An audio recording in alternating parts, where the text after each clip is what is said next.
Hola amigos, amigas, clientes de la comunidad de BTG Pactual en Chile.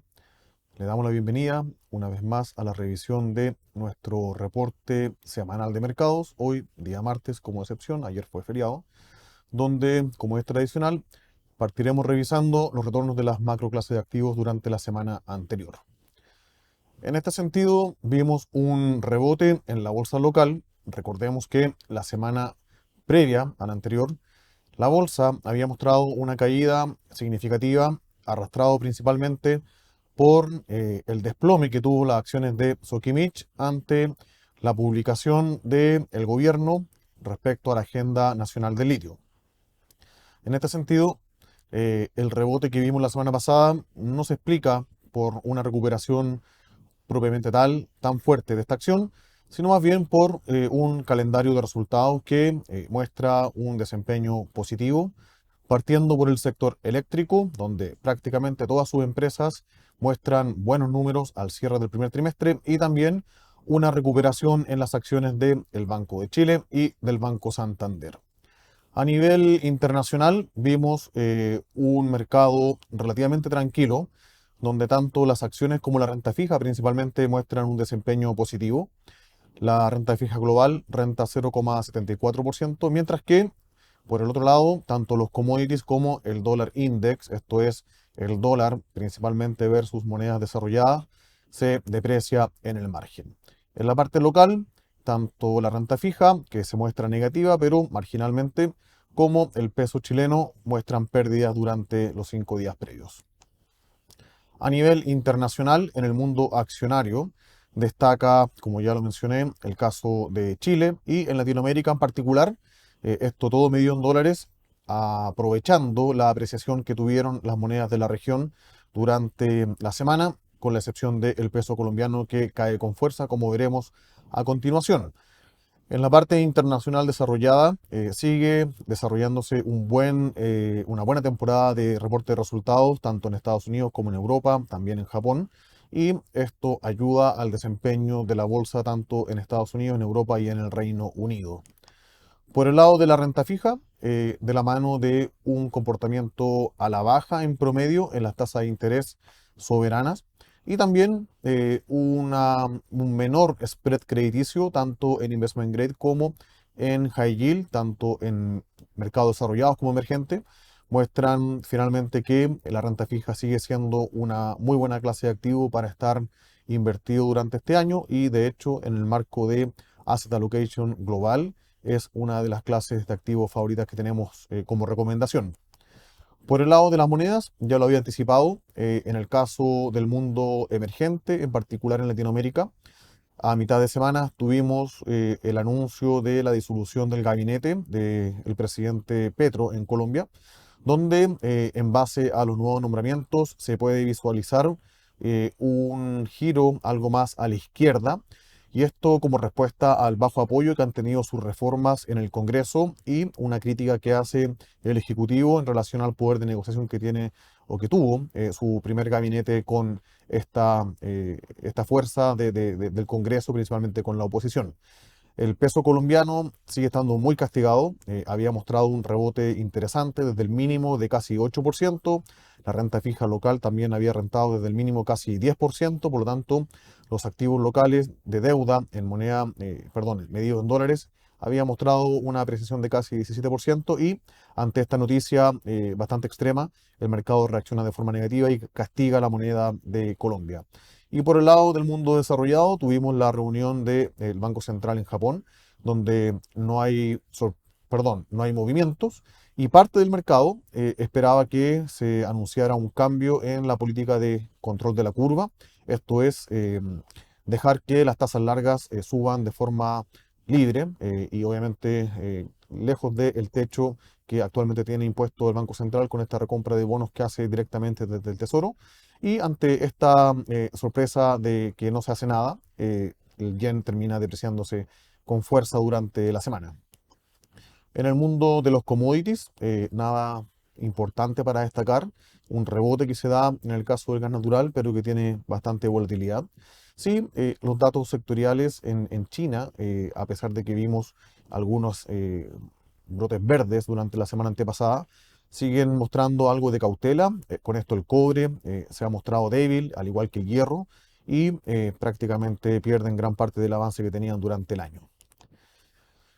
Respecto a las noticias de la semana más destacadas, hay varias. La semana pasada vimos, por ejemplo, el dato de actividad en Estados Unidos que decepciona al mercado. Esta semana tendremos reunión de la Fed, donde se espera que incremente la tasa de política monetaria en 25 puntos base.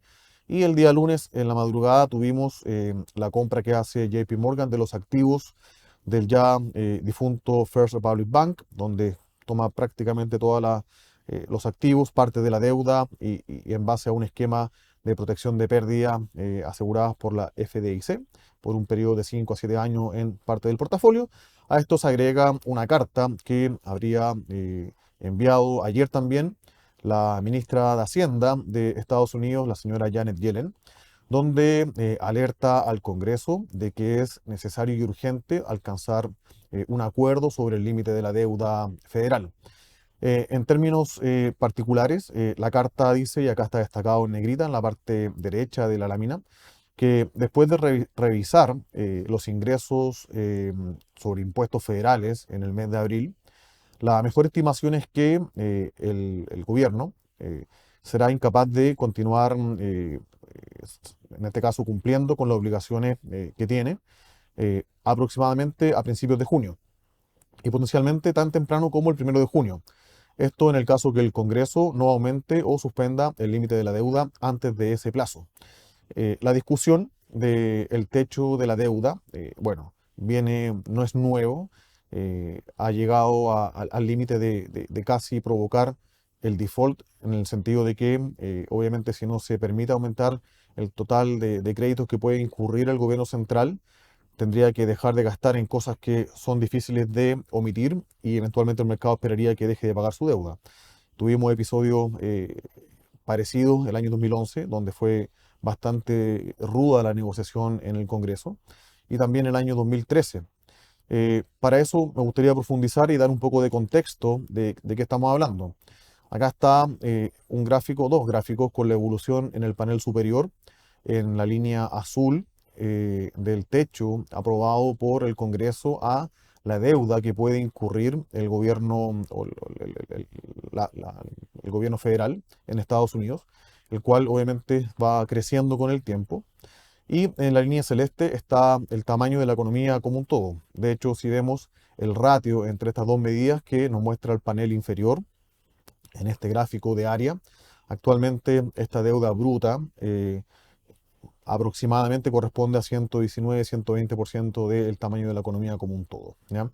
Si vemos la evolución desde los años 80 aproximadamente, donde estaba en casi 35-40%, el ratio ha ido incrementándose de forma sostenida y han sido muy pocos las ventanas donde se ha visto una evolución a la baja, principalmente a fines de los años 90, en la deuda pública en relación al tamaño del PIB. Obviamente hay diferentes razones para explicar por qué esto se da en el contexto de la economía americana. En su forma más simple, esto es que el gobierno central está gastando más plata de lo que finalmente recibe como ingresos. De hecho, este gráfico nos muestra en términos porcentuales en relación al tamaño del PIB el presupuesto de la nación, esto es los ingresos menos los gastos federales. Y una lectura negativa significa que el gasto supera los ingresos. Estados Unidos está con un déficit de las cuentas fiscales desde el año 2000 a la fecha, el cual de forma estructural no ha podido resolver. Acá, obviamente, los años del COVID, donde se hizo un gasto extraordinario para soportar a los hogares y a las empresas, este déficit se pronunció de forma significativa, llegando casi a un 20%, algo similar a lo que pasó en el caso chileno. En términos ya de régimen, sigue estando en la vecindad del 5 a 7%, pero con pocas luces de que tenga alguna solución. De hecho, este gráfico no lo incorpora, pero las proyecciones que tiene el Departamento del Presupuesto Federal son bastante negativas en relación a que, obviamente también en la medida que las tasas de interés siguen subiendo, la partida de gastos financieros empieza a cobrar relevancia en este mecanismo. Eh, si vemos qué pasó, por ejemplo, con la discusión del presupuesto de Estados Unidos y la relación con el techo de la deuda, El año 2011 fue bastante volátil en relación a este tópico y donde finalmente se alcanza un acuerdo por parte del Congreso, tanto en la Cámara Baja como en la Cámara Alta. Ahí aparece la votación, donde dice House y Senate. Y el 2 de agosto finalmente el presidente Obama firma el Budget Control Act, donde finalmente se permite que la deuda se incremente y con esto finalmente Estados Unidos pueda seguir pagando sus obligaciones. De todos modos, en los 30 días previos a la firma de esta ley, vimos que, por ejemplo, acá, marcado en azul oscuro y en rojo, el rendimiento que tuvo la bolsa americana y, por ejemplo, los commodities, que podríamos de alguna forma concluir que son los que tienen más riesgo, fue bastante negativo. La bolsa americana pasó de estar rentando casi un 5% a caer casi 10%, o sea, una caída, otro down, como se denomina este tipo de movimiento, de casi 15%. En el caso de la discusión del año 2013 fue menos extrema.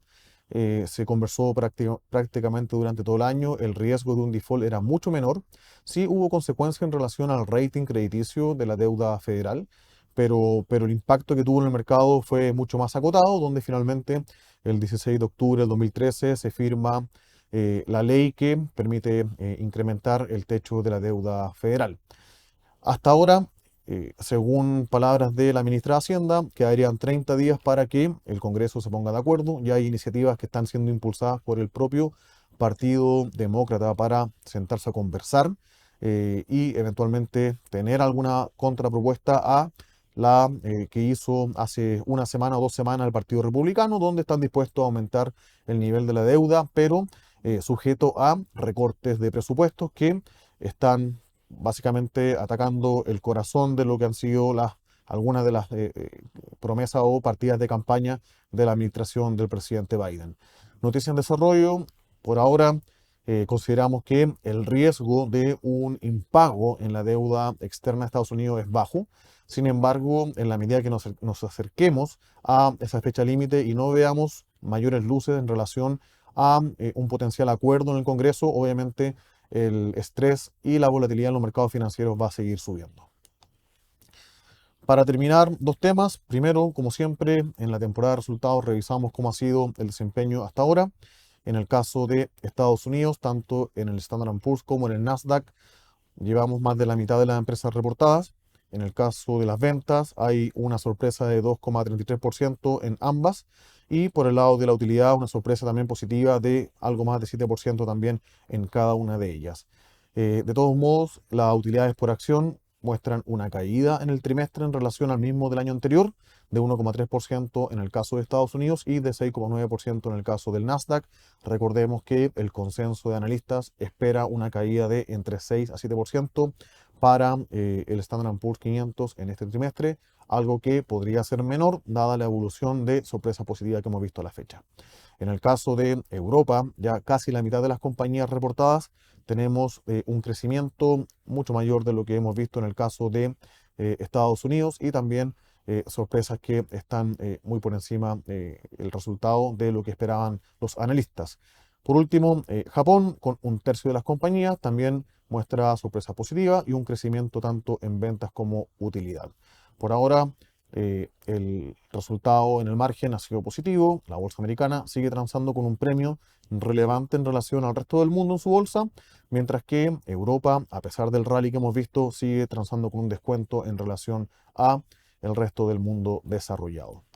Para esta semana, en cuanto a datos económicos, tendremos, o ya tuvimos, recuerden que Estados Unidos ayer no fue feriado, estuvo abierto, se reportó el índice de ISM, donde destaco que sigue mostrando diferencia en relación al PMI, tanto en la manufactura como en los servicios. El dato de ISM sigue rezagado y en zona contractiva.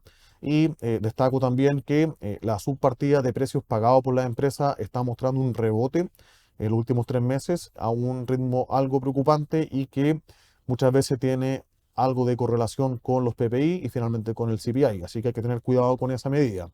Durante el día de hoy conocimos el dato de actividad económica para el mes de marzo en Chile, que estuvo por debajo de lo que esperaba el mercado y seguimos planos en términos de la actividad no minera desde aproximadamente septiembre del año 2021.